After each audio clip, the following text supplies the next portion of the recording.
കേന്ദ്ര സർക്കാരിന്റെ പ്രളയ സഹായത്തിലെ വിവേചനത്തിൽ പ്രതിഷേധവുമായി പ്രതിപക്ഷ സംസ്ഥാനങ്ങൾ. നരേന്ദ്രമോദി ഗുജറാത്തിന്റെ മാത്രം പ്രധാനമന്ത്രിയാണോ എന്ന് തൃണമൂൽ കോൺഗ്രസ്. ആകെ 9 സംസ്ഥാനങ്ങളിലാണ് പ്രളയം ബാധിച്ചത്. ആദിൽ പാലോടാണ് വിശദാംശങ്ങളുമായി ചേരുന്നത്. അതിൽ ഇതിനോടകം തന്നെ വലിയ രീതിയിലുള്ള വിമർശനങ്ങൾ ഉയരുന്നുണ്ട്.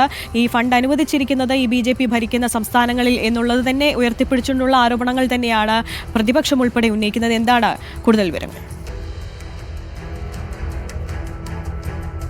പ്രതിപക്ഷ സംസ്ഥാനങ്ങൾ പ്രതിഷേധത്തിലാണ്. പ്രധാനമായും എന്തുകൊണ്ടാണ് BJP ഭരിക്കുന്ന ഗുജറാത്ത്, മണിപ്പൂർ, ത്രിപുര എന്നിങ്ങനെയുള്ള സംസ്ഥാനങ്ങൾക്ക് മാത്രം ഫണ്ട് നൽകിയത്, പ്രളയത്തിന് സഹായം നൽകിയത് എന്ന ചോദ്യമാണുള്ളത്.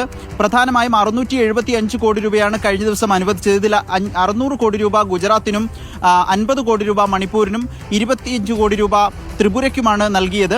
ഈ രൂപത്തിൽ നൽകുമ്പോൾ മറ്റ് സംസ്ഥാനങ്ങളെ അവഗണിച്ചത് എന്തുകൊണ്ട് എന്ന ചോദ്യം പ്രതിപക്ഷ സംസ്ഥാനങ്ങൾ ഉയർത്തുകയാണ്. ഇപ്പോൾ തൃണമൂൽ കോൺഗ്രസിന്റെ ഒരു വിമർശനമാണ് വന്നിരിക്കുന്നത്. തൃണമൂൽ കോൺഗ്രസ് നേതാവും MP-യുമായ സാകേത് ഗോഖലെ ഇത് ഒരു മനുഷ്യനിർമ്മിത പ്രളയം എന്ന നിലയിൽ കേന്ദ്രം സംസ്ഥാനങ്ങൾക്കുമേൽ ഈ രൂപത്തിൽ നിലപാട് സ്വീകരിക്കുകയാണ്.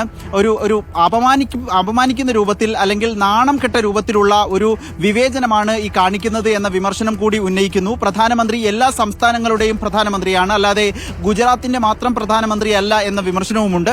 ഈ നിലയ്ക്ക് പ്രതിപക്ഷ സംസ്ഥാനങ്ങൾ, പ്രത്യേകിച്ച് കേരളത്തിന് ഇതുവരെ ചരിത്രത്തിലില്ലാത്ത രൂപത്തിലുള്ള ഒരു ദുരന്തമാണ് വയനാട് ഉണ്ടായത്, ചൂരൽമലയിൽ ഉണ്ടായത്.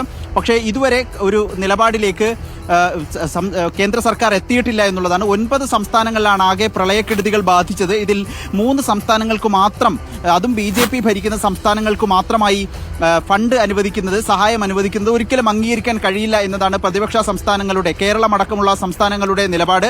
കേരളത്തിനാകട്ടെ നമ്മൾ മെമ്മോറാണ്ടം നൽകിയിരുന്നു. പിന്നീട് കേന്ദ്ര സംഘം എത്തി പഠനവും നടത്തി, പരിശോധനകളും നടത്തി. കേന്ദ്ര സംഘത്തിന്റെ പരിശോധന പൂർത്തിയായെങ്കിലും കേന്ദ്ര സംഘം ആഭ്യന്തര മന്ത്രാലയത്തിന് റിപ്പോർട്ട് നൽകിയിട്ടില്ല എന്നാണ് ഒടുവിൽ ലഭിക്കുന്ന വിവരം. റിപ്പോർട്ട് ലഭ്യമായ ശേഷമേ ഈ പ്രളയ സഹായം അനുവദിക്കാനാകൂ എന്നും ആഭ്യന്തര മന്ത്രാലയം അറിയിക്കുന്നുണ്ട്. ഏതായാലും വൈകുന്നത് അനീതിയാണ് എന്ന വിമർശനം, പൊതുവികാരം പ്രതിപക്ഷ സംസ്ഥാനങ്ങൾക്കുള്ളിൽ ഉണ്ട്. പ്രത്യേകിച്ച് പശ്ചിമ തൃണമൂൽ കോൺഗ്രസ് ആണ് ഇപ്പോൾ പരസ്യമായി വിമർശനം ഉന്നയിച്ചിരിക്കുന്നത്. പക്ഷേ ചൂരൽമല, മുണ്ടക്കൈ ഉരുൾപൊട്ടൽ ദുരന്തത്തിൽ ഉൾപ്പെടെ പ്രധാനമന്ത്രി നേരിട്ട് വന്ന് നടത്തിയ പ്രഖ്യാപനം പോലും നടപ്പായിട്ടില്ല. കേരളത്തിനുള്ള പ്രളയ ദുരിതാശ്വാസ സഹായം ഉൾപ്പെടെ മുൻവർഷങ്ങളിൽ ലഭ്യമാക്കുന്നതിൽ വീഴ്ചകളുണ്ട് എന്ന ആക്ഷേപത്തിന് ഇടയിലാണ് ഇപ്പോൾ ചൂരൽമല, മുണ്ടക്കൈ ദുരന്തത്തിൽ ഉൾപ്പെട്ടവർക്കുള്ള പുനരധിവാസ സഹായ നിധി ഉൾപ്പെടെ പ്രഖ്യാപിക്കാതെ ഗുജറാത്ത്, മണിപ്പൂർ അടക്കമുള്ള BJP ഭരിക്കുന്ന സംസ്ഥാനങ്ങൾക്കുള്ള ദുരിതാശ്വാസ നിധിയിലേക്കുള്ള പണം കേന്ദ്ര സർക്കാരിന്റെ ഭാഗത്ത് നിന്ന് അനുവദിച്ചിട്ടുള്ളത് വ്യാപക വിമർശനമാണ് പ്രതിപക്ഷ കക്ഷികൾ ഉന്നയിക്കുന്നത്.